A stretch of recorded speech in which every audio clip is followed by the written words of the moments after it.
Na enze mbasaba bana Uganda one to me NRM justification eyo tukozake fujjo NRM inafuye nyote shakwatagana tebachali na biseera binyonyola abantu balwanira bulwanyizi sente fe tubeere bakakamu tuba reasoning bwe tumala ba reasoning tulala tukunge gwanga lyonna lituwakalu then tukakuume neba nabakumala mu amanyi mwaba wangu deda baba wangu deda oli ayine mundu akatukole iki tudduke Uganda tugende wangi.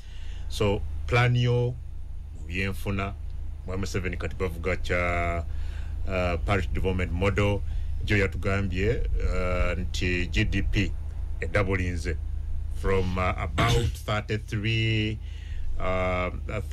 billion US dollars now to 66. Nagamba, this is a double. It has doubled mukisanja kino. I don't know. Plan yo kubyenfune richi, plan yo kubyenjigirize richi, plan yo ku infrastructure richi, plan yo ku byobulamu. Mboza bibi nabyo katogenda mbinji. Kati fo butafana namwe bamuli abisiike ebyenfune byafete biri mu ruzungu. Na figures ezo. GDP has doubled, the net gross product has done what? No. Omuntu wa bulijjo sibyagala okutegeera. Economics zo omuntu wa bulijjo bwe nkwata emitwalo 5 nkozesa maanyi genkana kyo gifuna. Bwe njitwala ku dduuka gigula byenkana ki? Ye economics. Ninaka sente mu nsawo. Exactly. Ko kazitowa. Muleke kumalira bana Uganda muleke basi. Bane zega buli sibiche gwanga lino mu abantu abayivu mwe kizibu kyawana. Ebyo mwogere ebyo. Muna Uganda yagala luzungu olwo munyola. Muna Uganda yagala kumanya ndi musomesa nfuna emitwalo 6. Ziso okuwerera kwa mwana wange ne zimujjanja bana ali tuli yake mmere ne tukola ki ne family. Ebyo kumugamba zidabbolinze. Omanyi mwine ebintu byomugira GDP bagibala bati. Walo je bayita gross this average which they take per capita bakwata sente za Sudiri ne bakwata za Hassan basajja balaba ne bazigatta abagaga 10 nga bayina sente nsinge za bana Uganda boka ezabase balamu ne agamba naye bwe tugatta ne tugabira bana buli muna Uganda katayi baleke kujireka bana buli muna Uganda yenkana kana obukadde oba Uganda 10 mwaki mujerega abantu ngo mutayina na sukali gwanywa omuganda yenkana kana obukadde 10 abantu babikowa abantu ayagala kumbali economics somangu yono asoka wa common man enfulumya ye ojikende zote ekisoka bya bujjanjabi kungwa amalwaliro gabba abantu amalwaliro gabba abantu kasita bad meeting omwana we namuteka ku kitanda bamatocha ina jo muzza biro etandika ku skyrocketing ebyo bujjanjabi tubize mu government amalwaliro agana sigala agobwa nanyini tugawe indicative prices megajjanjabira abantu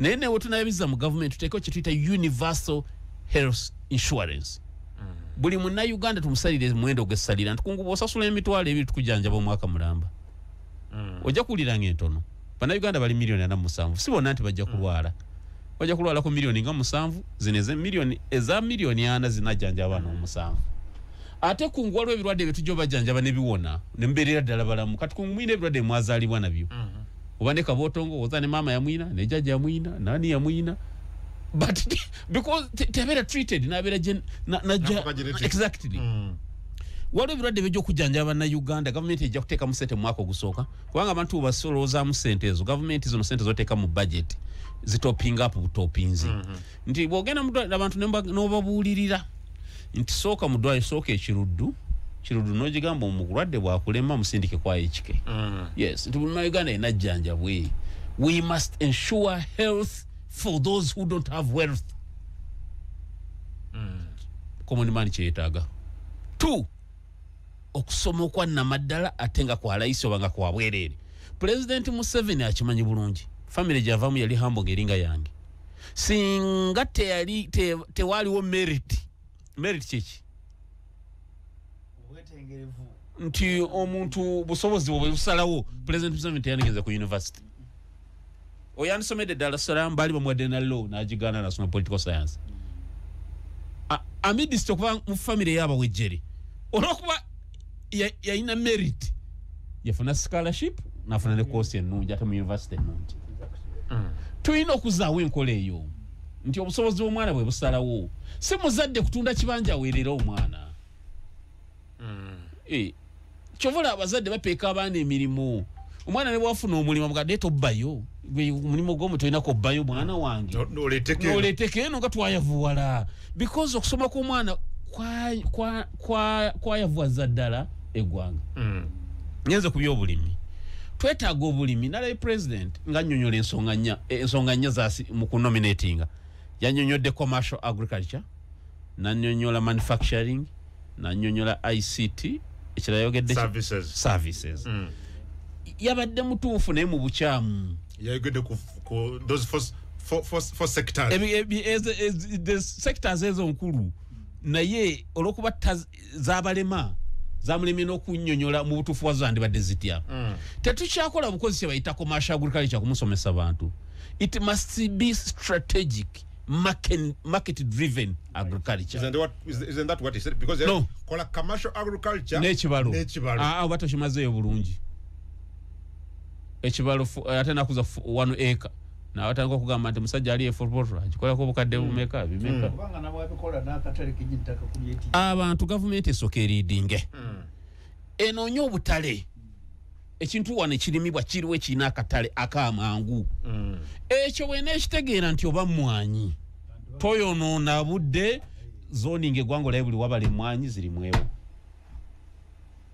todda nakubaza mu birala baze mu ekyo bw'omanya nti nfunye akatale k'ennaanansi ate Luweero ne Nakasongola wanga zibalayo abeeyo todda mbaza mu birala balime ennaanansi then gwe gavumenti bateerewo ekyuma ekikamula juice w'ennaanansi omunoonyeza akatale ekkata wa president namulaba lumu agamba nali ennaanansi mu America nge eringa rubber terina test but your excellency watwala obudde okunoonyayo akatale k'ennaanansi za wano bagamba ze mwatwaliramu ebiwuka nga zirimu ebigundi bino babiyita biki snails what are they amakovu nga nazo babibbiramu bubbizi sooka onoonya akatale k'ennaanansi bw'omala okukategeera tukafunye nti tusooka baagala ennaanansi mmeka ate ekyo president alina okukikola kyovula ng'omukulembeze Trump America webenoonyeza ba businessmen baayo business president yakulembera abamu babateekana ku Air Force One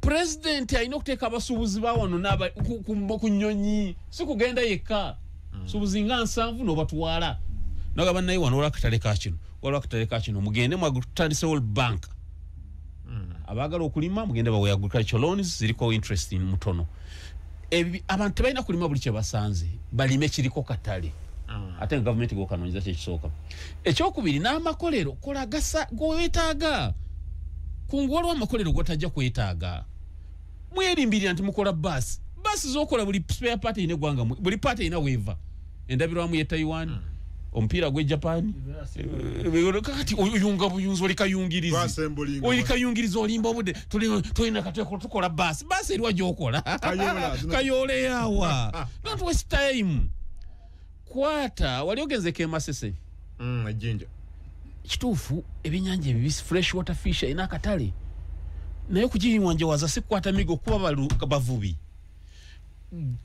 put a million kgs mu Lake Victoria emasesa abantu balunda ebyenyanja mu Victoria Ministry of Fisheries take kgs million mu Victoria bana abaana basome fisheries emakerena wamba we emirimu muteeke wa makolera gakola emmere y'ebyenyanja floating feeds muteeke wa makolera ga parking emmere y'ebyenyanja ge makolero ge weetaaga ssebo gende Nakasongola wa Luweero tekeo juice ebyuma ebikamula juice w'ennaanansi ge makolero ge weetaaga makolero ngali neryentungamu that's perfect erimwanyi perfect never mbyogamba ngenda ku assemblinga amasimu toyina gwe bujja ku assemblinga basi neba ya rice ku ye Japan kubanga aba Japan atene cost basobola ku manufacturing why bayina kituyita economies of scales they enjoy a lot of them okay well so kyengeza kukulaga the president kati wayogera ku ICT olwaleero notoyogera ku kigambo artificial intelligence oba tokyogedde kuba olengedde kumpi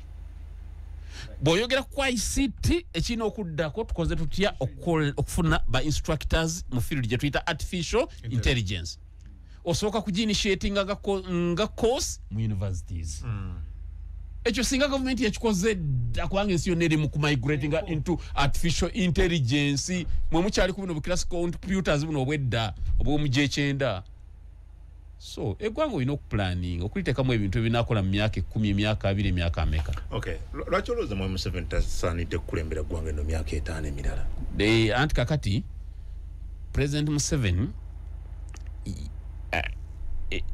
rot eri mu system ye takyasobola gitereeza ekivundu ne bwe yandibadde ayagala oluusi mu bwongo simanyi oba ayagala oba tayagala ne tekyasobola luli yatuga nti system kankuwa ekyokulabirako yayimiridde erubowa ku nomination naga ngenda kulwanyisa enguzi naye ngaawo erubowa waali wennyini waliwo ekizibiti ky'enguzi ekinene nnyo eddwaliro eryatwala trillioni emu obuwumbi 10 erubowa kiruddu bamuzimbisa obuwumbi obutasuka 16 obuwumbi 10 bwabbibwa erubowa bwayirusa okutuwa mu lwaliro nga kiruddu 10 kakati abo tebalina luzira noyogera ku corruption ng'eddwaliro likyali awo teririvanga na musingi so obukenuzi n'obuyaka yadde abulabirako ddala President Museveni amuwambe bamafiya bamuwamba kyova olaba Betcam yavaayo aigigi naga kankole kye tuyita lifestyle audit President naga tokwata ku bantu bagenda ziddusa bagenda kudduka ne sente zonna bazitwala ebweru amakulu ababbi abakola ki abamanyi NRM has looted this country to death. NRM or individuals? NRM has looted this country to death. And individuals? Wait, can you listen? Yes. Walabe kyabadde kololo mu kalulu kaabwe. Yes. Nalabye. Omuntu najja ne billion 5 aziteeke mu kalulu ka seeka kataliko musaala. 5 billions. Omuntu n'apangisa ennyonyi n'atwala abalonzi 10,000 ebweru n'ababuzaawo. Ennyonyi nga zitika zibabuzaawo. It is a mafia setup. Erutinze eggwanga lino to death. Mu kalulu kano ngenda kulwanira nnyo eddembe ly'obuntu naye nga nsookera ku Kizza Besigye. Ekyo siri apologetic eri omuntu yenna. Oli wa ddembe okuntegeera obubi ngenda kulwanirira eddembe ya Dr. Kizza Besigye. Ekyo ngenda kikola. Ate tombuuza nti ojja kira nti nkikoze. Ngenda kulwanirira eddembe ya Dr. Kizza Besigye mu kalulu muno. Ne bwe naakamala nga bw'ataaveeyo bwe naawangula wa president mu ssaawa 48 ezisooka ajja kuba kasanga ati nga talina buzibu. Okay, good. Again, maybe for purposes of emphasis, saagala kuzza wano mu January ongambe nti baakobye nga bacandidates abalala. Olina nteekateeka kiko ekyo? Nyina plan A, B ne C. Nyina plan A, B bobo janjaba omusujja abasawo asooka kuwa ko watemu nagamba mmire empekeezo bwe ugaana ga watu muteeke ku drip so it's not advisable to prescribe all levels of medicine at once. Ina A, B, C. The A, B, C. Lero ekyo saaka kumala mu bantu baffe manyi tubagenda kutubba. That is reverse psychology kungu. Abantu baffe mukeere mukunge tukanoonye tukakasukemu tukakuume kabalibwe tukakuume paka nkabaliddwa. Because there's some people who proposed the other day twetaga electoral reforms okusobola okufuna akalulu akasobola okuwanguza munyagwa. Kireti kyali kituufu naye kati ennyanja ekyo kyayita bempi tebakitunuulira kati tujja kudda mu kkaabira mataga yiise ennyanja bw'etabanguka ebyennyanja tebiddukira ku lukalu bisigaleyo mu mazzi kalu kano tukabeeremu. Oyogera kiku alliances kubanga there is a section of Ugandans abalowooza nti ebbanga lina Mwami Museveni abantu babadde avuganya badde bajja Ssekinoomu abamu baga nti maybe this time around mwali badde mwegatta nga bali kuluvuganya government and you front a joint opposition candidate. Ante reasoning nayo nfu wo tugamba nti ffe agali awamu ge galuma ki ennyama tetulina buzibu ffe nakukolagana muntu yenna. Muntu bwatugamba common man's party njiraba vision yayo ya nungi kanje gatte what's wrong with that? That's okay. Naye ebyo njagala bategeere waliwo omwami bamuyitanga Moi yali president we Kenya nga wangula kalulu 30% nga bano obulala bagabanye 65%. Wane Uganda siwe kiri. Wane Uganda omuntu okwangulwa president yeetaaga 50% plus 1. oliwo abayita mu nkwawa naweza 50% plus 1 yafuuka president adiyo agundi notion yo gamba twabugabanye eba tekyakola kwa mwagabanye 49% muba banafu mwenna kungu obumyu ne babumyu 15 n'obugatta n'obukama tofuna mu kidomola ky'amata tekisoboka ato rumunga wita ko gente phrase ya yengu yoka so waliwo opposition ga mwewude ninga mwine bunyini bali weak opposition ekitunafuyiza kutunulya bufo bwa wansi buno osanga kada yandi badde omulungi ngatambude ne presidential candidate nga yisibye ku MP kano osanga presidential candidate ngatambula egwanga lyonna nga ina baana bano bato buli MP afunye nominate nzali mu constituency alwanira kafoki kyekinafu opposition buli abantu wantwina abantu abakusa ku mu opposition nga kibaita struggle kafoki ye kyaita struggle ebegwanga tebimukwata kafo you are fighting NRM inaba RDC badiso bapiso bani buli baina buli nsimbi mwe timu ya mwe na 90% eri ku bufo akalute mukanonyeza ate mulimba bakabye tatu akauza mwayauza mukali wake mutayina kungunjagala okutegeza tosobola kukekereza sente wakawulwa ku makapa byakulya kaperi ya sente meka wolo roba ngoli kuleve bwavu ngoli mwavu wolo leve tutuli ya mobilization njoko senga temalayo nze ntegeza abantu ebina opposition bene byesimbyewo fenna buli omwaso kakole kyasobola tulwane nnyo buli omwakwate akole kyasobola n'amaanyi ge tulwane nnyo tulabe nga tulinayinga president Museveni NRM 50% plus 1 nebino bituli tulire ono mu Kampala wakiso bukine twevumira wano bwe tovumala amunyagwa ali bwati gundi ali bwati twevumira wano ate tumala tulimba bana Uganda nera nze zonjo kuba musalo kwaga ndo abalimba gundi tubuli egundi entunga mwalinga walinya yodi egundi bujo walinya yodi because njagala nnyo amazima sinkoyo kuudisa bana Uganda tubatuukeko nembyalo yes buli omukola ekisoboka niyo jakola boli waina be mupinga watagali wali ati weyesibya ati ata amalaga ye twayahuza singa twejamu omu ne omwendi jamu omu omuni obumyu ngogambye okunganya obumyu 15 obuteka mu kisibo kimu n'obukama tebuva mu kidomola ky'amata so mbategeza tusoke tunonya akalutuve mbyatwe yawudde bwe tuna denying president Museveni 50% plus 1 vote kijja kutegeza rerun je twandise return leg tetubeera mu fenna babeera mu asooka n'okumeka n'okubiri then kyoyagala kijja kutuukirira naye tuleke kulimba bana Uganda mujja abangi mugenda bwawuza buliwa gwe bukwata obugatte bonna obalaba omanya NRM ina weri week naye waina stronghold zayo kakati opposition ile mu weak areas za NRM fena wetwagala tuvubire kwanga luwo MP bufunibwa umangu katusanga bakadras bekibiina ekimu nga bali mukafaako bwafira wafa n'omuntu nera boje baita struggle kali baja balimba ku radio MP yes struggle naye yayagala mu MP bwe kyanonyamu kyokka ojo babuze MP bo kyazawo ne wali okyaddeko erukunjiri ate nonyayo agala okusoka mbategeeze Haji Makolo Kavuma atuwadde kyetwandise locus classicus guidance nti buli ayagala okwogera ku byobufuzi tutambudde tutya wuliriza essimu ya Haji Makolo Kavuma gyakubya olwaleero ebbanga lyetunamala tulaba munyagwa mulabe wa nupu gundi nupu mulabe wa munyagwa gundi mulabe wa kibagenda kutulya tugwewo ekyo tumala budde nze Katonga kuva lwakola PFF sigenda ngayo ningendayo n'ekintu ala kyansonga eki Dr. Besigye koze tutya sibagamba nti bampagire no badembo kwagira candidate gwe bagala but wekituuka ku kya Dr. Besigye tukoze tutya ekyo njaga twegatte neera ne honorable Kyagulanyi naba unja mukwatako mu ngalo kino tutambule but bino ebyokwevuma tebijja kutuyamba naye njagala mbategeeza ekintu kyokwegatta ekyo mukyogezo balwa butasooka kukyetegereza bulungi kakati kambabuuze President Museveni bwe muba bakandidate 8 mubalare 8 against 1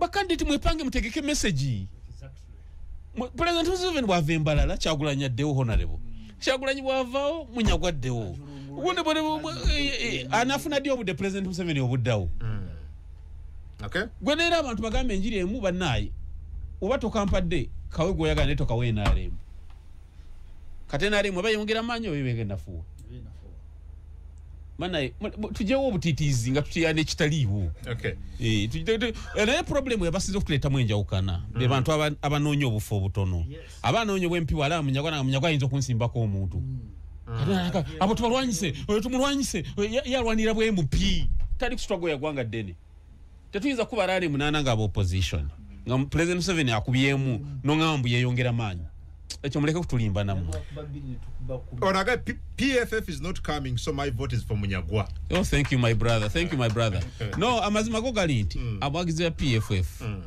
nze manyi kibesi ekye yandietaze siko siba some not sigeza ko kuba uzanya kuba blackmailinga naye temuli anagamba tisiwagira Munyagwa PFF oja kwa wirimba weka nze manyi Dr. Besigye ekye yandietaze mu kaseera kano ate nze nsobola kikola okay nze nsobola kikola Besigye ekye yandietaze ate mugenda kukiraba mpozi munanzigalira bweru meeting yonna erimu okuteesa tulwanidde eddembe lya Dr. Besigye mwendi okay yes His Excellence Munyagwa, please, I want to be on your task force. Sembus Ivan Kalere. Sembus jam ko office encha will be there.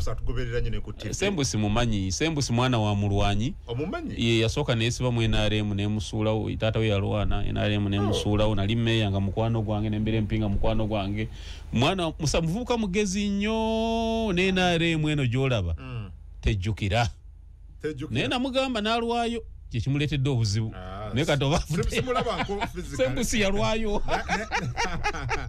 naye tugoberera nnyo ne but better late than never so omuyise ku kiteba no wendi sembusi encha tomorrow will be there aje ku kiteba full time Jacaranda Gardens okay naye ffe tulowooza tusobola kwa out company nga President Museveni ne NRM nga tuba out reasonings ffe twagala kukozesa mumwa na bwongo you get the point chovola n'ennyambala yaffe eri ba leaders baffe ya saati njeru tayi ne kooti omuntu ayambadde saati enjeru tayagala byakwesika bitogi yes tulowooza nti NRM mu violence erina PhD era nti twagala gikwata nekyokubiri eggwanga lino ffenna tulyagala President Museveni afuze emyaka 4 twagala tumufulumye nga tagenze na ggwanga ffenna tuli enjoying naffe tuli enjoying tetwagala ffe ate kutuukira mu bizibu timutuse makuwa buli kimu kyayononeka ddamu lwaliro bagocha ebisibe twagala okutuukiramu so tuze tutegeza police feterowooza ntuze kusika mugwa nayo naye batongole byokwerinda ebyo si issue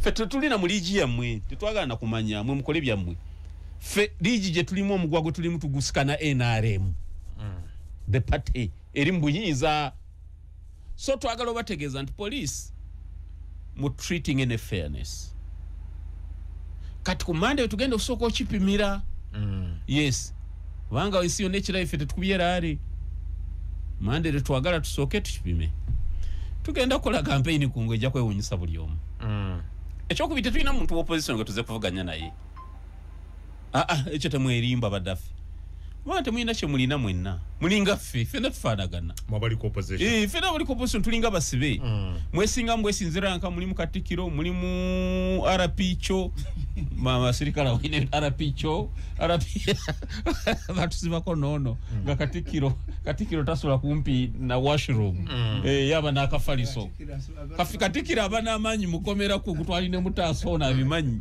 naye cause twali kuchira road Katikiro abana amanyi ne Ruzira Maximum Bay Katikiro abana amanyi tasula walika wondi wotuka yaso okuita ne bakuleta RP akuleta maso ga Katikiro nga bamu akafaliso olusaina nakaledi akatono obujiwa buletera mukadomola nga bakasalako omumwa abamusajja wamanyi nawe otegeera nti Katikiro musibe munno esawa ya foreign baina boga foreign okubabala okubiri otegeera nti Katikiro mufaanagana ngesawa y'okuyingira esawa y'okuyingira etuuse tasigala bweru so bano byeno nti bibiina binene manya bino byani sijja kumenya manya ebyo opposition byonna ffenna tufaanagana ffe tuli mu kulwanyisa NRM ate si kugirwanyisa tuvuganya NRM mugivuganya ffe tetujja kuvuma muntu you think you can defeat them My goodness, Lavon.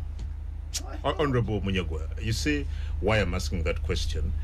Obadde nfanfu wa Dr. Kizza Besigye ebbanga lyonna. Bwe twatuyingira akaluko omwaka ogwa 2020 nze sikyaddamu kwesimba mu kalulu akateekateekeddwa government Mwami Museveni gy'akulembera, because tekasobola kutuwa victory bwe tuba nga tuwangudde. Gwe amaanyi ogajjawa. Kungu history has a notorious habit of repeating itself. Gende Kenya. Raila Odinga agezezzaako nnyo okutwala obuyinza. Olumu yalina Ruto. Ruto yalina Raila Odinga nga nze bwe nalina Besigye. Ruto ne kimulema. Raila ne kimulema. Ruto n'amala n'akiyoola. Gende Congo. Tshisekedi taata we yagezaako emirundi emeka the late. Mutabani we yajja na kuziika bakasajja kunaga mutabani gezaako gusembayo n'akitwala. Kungu muve mbikwate. Entalo zonna, we human beings tuteka butesi agitation. Katonda yazibaliriza. Katonda yawangula entalo. Ne President Museveni takulimba mbu bwe yalumba Kabamba nga bali 24 nga balina mundu 27 mbu yali amanye binaddako. Because Museveni was present ko olunaku. Yali amanye binaddako kakasa. Then yatamanyi. Katonda yalwana entalo yaziwangula. Mu abaana Adamu muteka butesi luck. Eva wa Katonda muteka butesi design. You know, luck is a precipitate of design.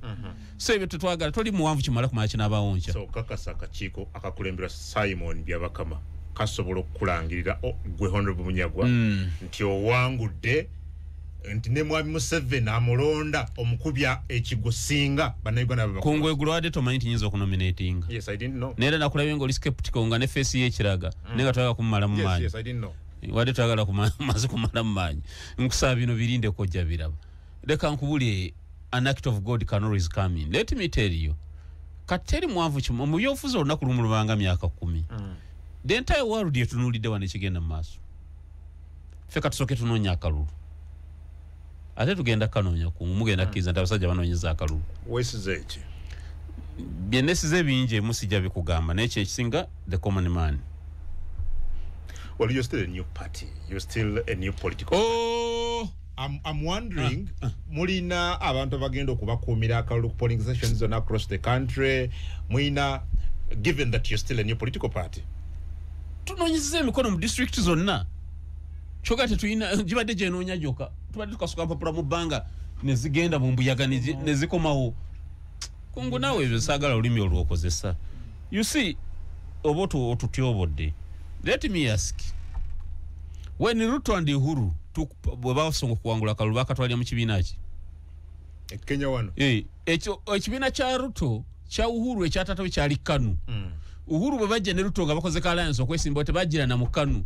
Bagira mu TNA Tuesday 9th April. Batch forming a which emu ne banominating ne kitwala obuyinza. Ruto kyatwalidemu obuyinza kyali kibiina ki? Yajiddeko mu kibiina kya ne Uhuru yakivuddemu. Najja n'ekirala Kenya kwanza omukago ogwo. Nakatwala. Kungu, let me tell you this okitegeere bulungi. Mu byobufuzi ekinaabala tekyetaaga fukirira mazzi. Tekyetaaga na bbanga ddene. Waliwo ebibiina nga bikadde nga bigundiivu nenga byatuuka bya stretching ne bigwayo. Nga takyayinza kusukaawo. Yeah, but Honorable Munyagwa, obadde oli ku record ebbanga lyonna ngoga nti mu Uganda democracy ya mane ya ne nye. But here you are. You have been nominated to stand against Mr. Museveni. Gwogamba nti suffocate the democracy ya mugwanga. Kakati ye problem gye mulina.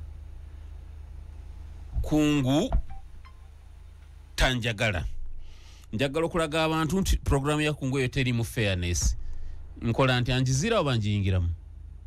You come and take part. I take part.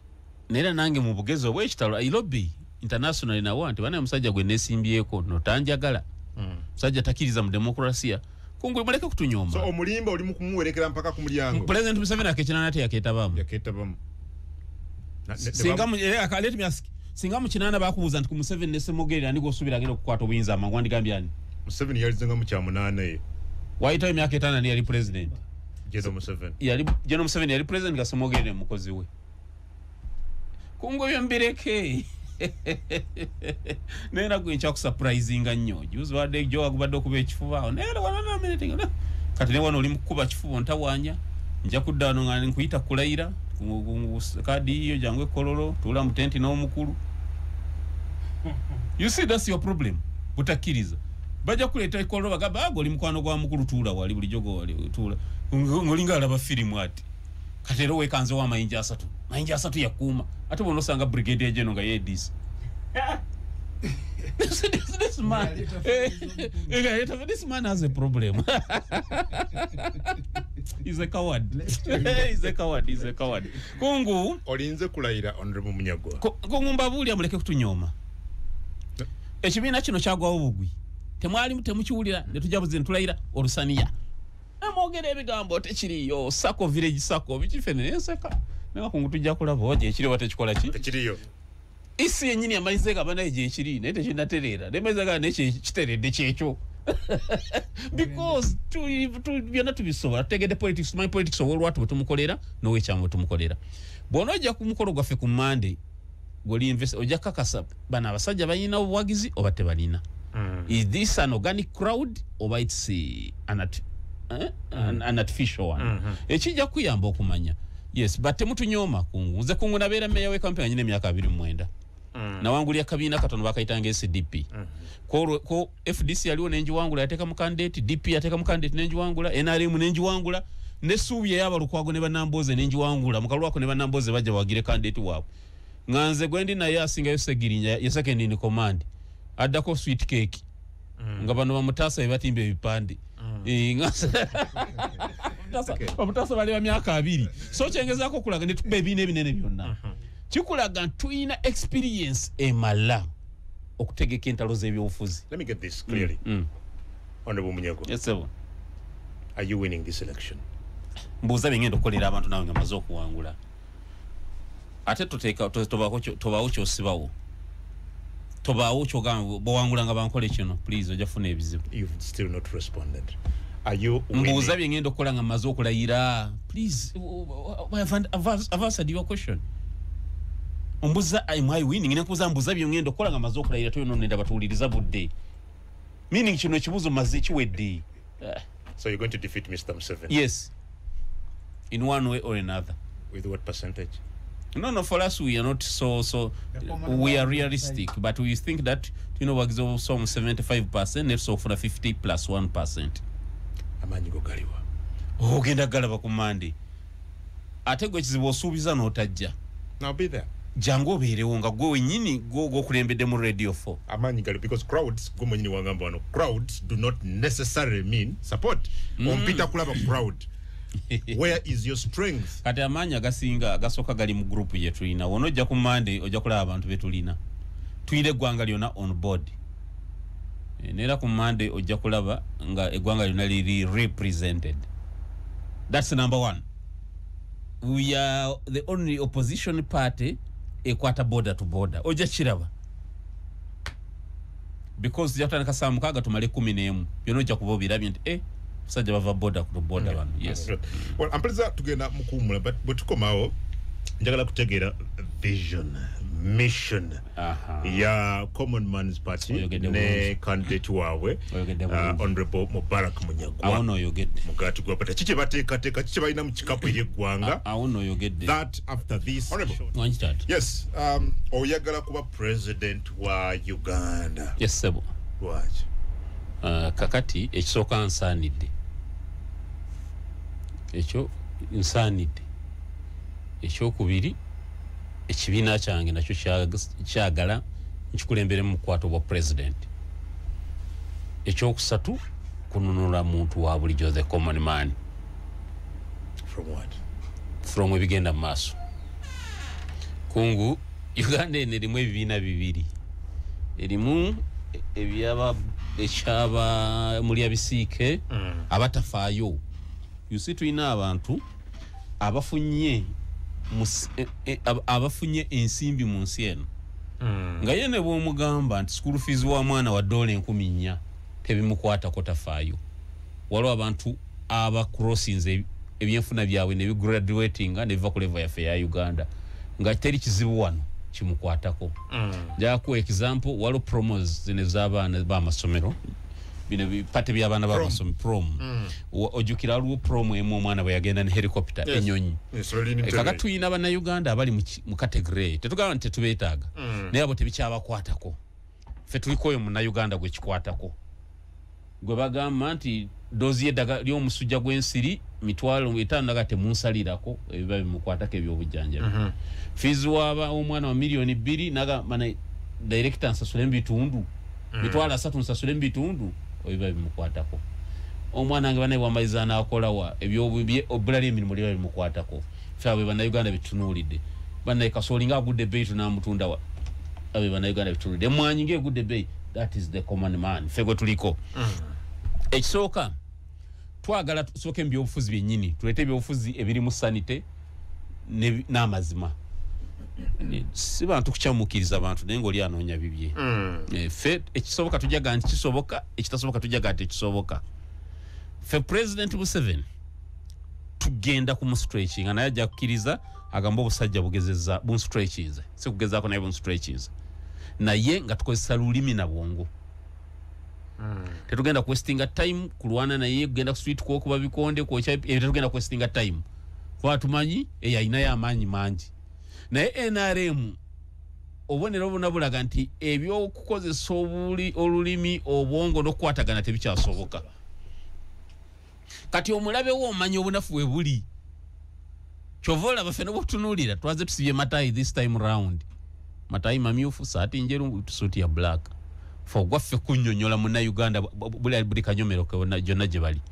tumegesho nti tutangiri yaffe tambulya ddala eggwanga lyonna nkulayirira President Museveni and group will be overwhelmed nkubulira kungu tekisoose wano okka Yahya Jammeh Gambia yabeera overwhelmed he was a military ruler nabeera overwhelmed nagezako kaba ECOWAS nemga togeza ECOMOGOLIEje ECOWAS gwe mukago baba yes nemugamba togeza President Museveni tujja mu overwhelminga tekisokedde wanoka Congo candidate wa Joseph Kabila bamuyitanga Ramadan Saderi Emmanuel yabeera overwhelmed nga mu overwhelminga Tshisekedi ali Belgium nga akola mirimo gye gya bulijjo tujja ku overwhelminga Museveni ne group President Museveni ne group because he's still the president ekyokubiri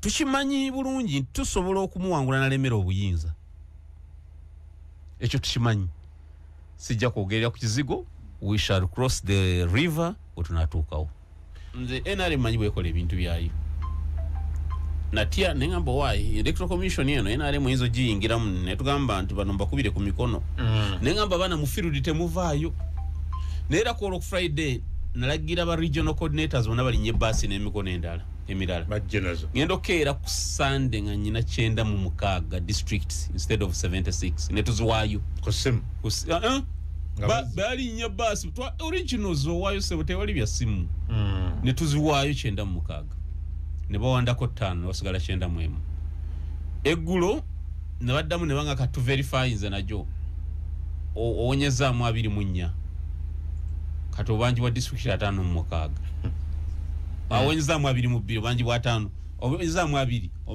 mu 2 banji wa 5 mu 6 kano munana timu yange ne gwamu amaanyi ne bagano abana basigala bacha submitting a district nti kituufu ku office tuzirina ndi muina mmeka ntuyina nkaaga naye nnya zino ziyinza obutayita tebasayininga abantu bateeko n'amasimu namba tuyina 5 mu 6 zenyina tega bagala 5 mu 6 awana let us not submit nemwa let us submit tuziteekeyo nera nkira ku isinga bangamba nedda linda mu tujja kudda mu tusalo enkubye meza bayisi nanga ne mutwetikidde bwerere bambi omusajja omusijja mwogera naye omanyi tugenda olaba verifying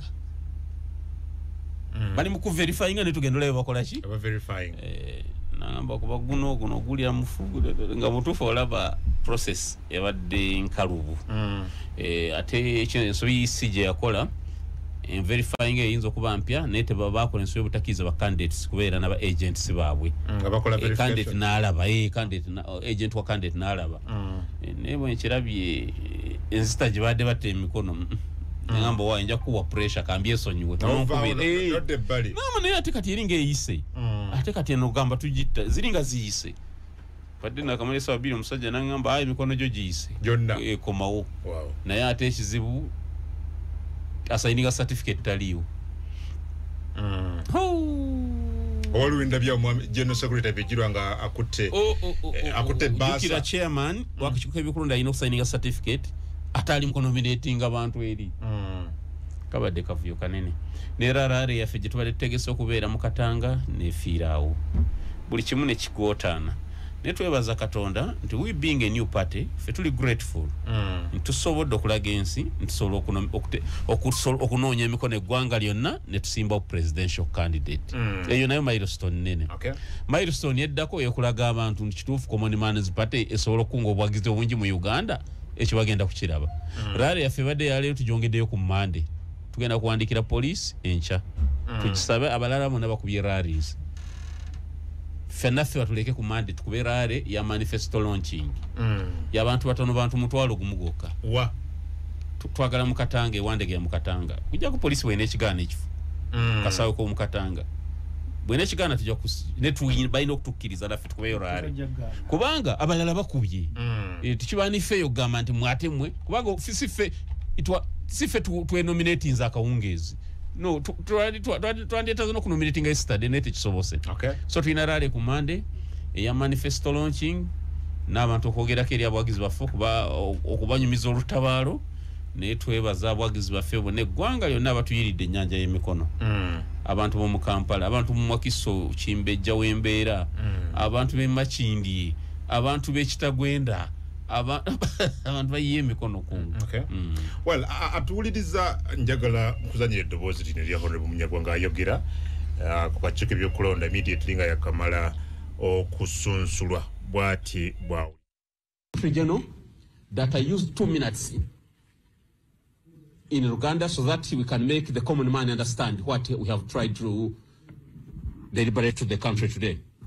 Basebo ne banyabo abali eyo bana Uganda naddala omuntu wa bulijjo gwe tuyita the common man luno lunaku lwa ssanyu ndi musanyufu nnyo okutuuka wano olubadde lugendo luwanvu ekibiina kyaffe olw'okuba kibiina ky'amaanyi nnyo okujja kwakyo kwatiisa buli omu okuva lwe twalayira olusiniya lwafuuka olusaniya naye naffe tetulina bigambo bya kwetonda okubanga tulina ekibiina ekiwagirwa buli omu luno olutalo lw'okununula omuntu wa bulijjo tulubaddemu emyaka 25 njagala okwebaza akakiiko k'ebyokulonda okubeera professional kantadde ku bunkeeke bungi mbadde kakiiko k'ebyokulonda nga obunkeeke bungi ennaku 3 nga buli gwe neekubako omugambo wayo ebintu nga biruddewo nti Munyagwa kakkana tuli mu kandolinga okukola mulimu gwaffe neera mbeebaza bassebo omulimu gukoze neyanziza. Yes, tukomyewo ku Radio 4, Radio 7, Radio 8. Honorable Munyagwa, this has been your dream always. Yes, sir.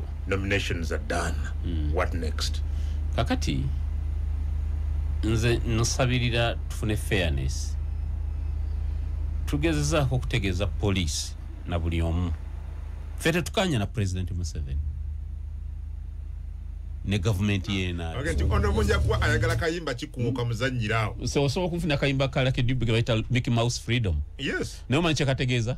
Bakaita batya? It is a Mickey Mouse Freedom. Mickey Mouse. Spell Mickey Mouse. Mickey Mouse M-I-C-K-E-Y. M-O-U-S-E. Mickey Mouse Freedom. Kategeeza ki? Nti bagamba it is a Mickey Mouse Freedom. Yeah. Nti mugamba nti mwine eddembe naye mwina byoya byanswa. Mickey Mouse Freedom. Yes, Mickey Mouse Independence. Yeah. Mickey Mouse Independence.